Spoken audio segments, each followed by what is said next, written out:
sommes dans un endroit hyper glamour, une zone industrielle de la région parisienne pour un nouvel essai. Donc voici 5 choses à savoir pour briller en société à propos de la nouvelle Suzuki GSX-S 750. Premier point, de quoi s'agit-il? Faisons un peu d'histoire. On se souvient qu'en 2003, Kawasaki a révolutionné le segment des roadsters de moyenne cylindrée avec la Z750. Suzuki a mis un petit peu de temps à réagir. Ils ont mis 6-7 ans à se réveiller, voire 8 ans, puisque c'est en 2011 qu'est sortie la GSR 750. Nous sommes en 2017, Suzuki s'adapte à la norme Euro 4 avec une version revisitée de la GSR 750 que voici, c'est donc la GSX-S 750. Alors vous vous dites pourquoi ils n'ont pas appelé GSR? Eh bien c'est très simple, c'est pour qu'elle colle un peu à sa grande sœur, la GSX-S 1000. Et puis pourquoi la GSX-S 1000 s'appelle comme ça et pas GSR 1000? Là aussi c'est très simple, il se trouve que Volkswagen et Suzuki ont une espèce de collaboration industrielle qui s'est un peu mal terminée.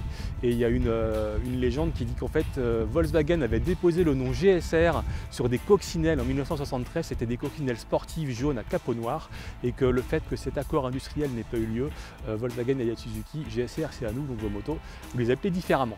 Deuxième point, sur cette moto et dans les pubs Suzuki, on dit qu'il y a un moteur de GSX-R, alors on s'emballe pas, c'est pas la dernière évolution du moteur de GSX-R 750 qui fait 150 chevaux. Là on a une base mécanique qui remonte à 2005, mais c'était déjà bien une GSX-R en 2005, et du coup sur cette moto, 114 chevaux, 8,1 kg de couple, un 4 cylindres un peu à l'ancienne comme on les aime, c'est-à-dire qu'il ne faut pas hésiter à le cravacher entre 8 et 11 500 tours pour avoir du répondant, mais le répondant est là, la puissance aussi, et le caractère moteur est plutôt agréable. Troisième point, le châssis. Qu'est-ce qu'il y a de nouveau?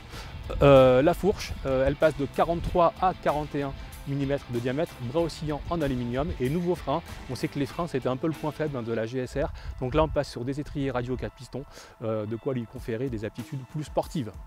Quatrième point, comme on la reconnaît, là aussi c'est très simple, le feu avant, les écopes latérales, l'arrière de selle et le feu à LED ont un petit peu évolué par rapport à la GSR qu'on connaît. Pas de révolution, on reconnaît un petit peu les lignes d'auparavant, mais ça s'est un peu modernisé et cette moto est disponible en 3 coloris.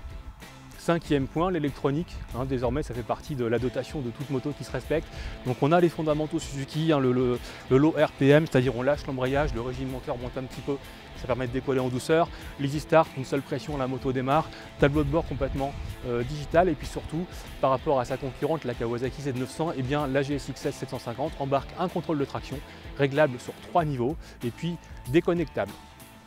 Voici maintenant venu le moment de la question qui tue, et je lève le doigt interrogateur. Est-ce que avec cette remise à jour de la GSR, de la GSX-S 750, Suzuki a de quoi défendre sa part du marché dans le monde des roadsters de moyenne cylindrée, face à une Z900, face à une MT-09, face à une Triumph Street Triple 765?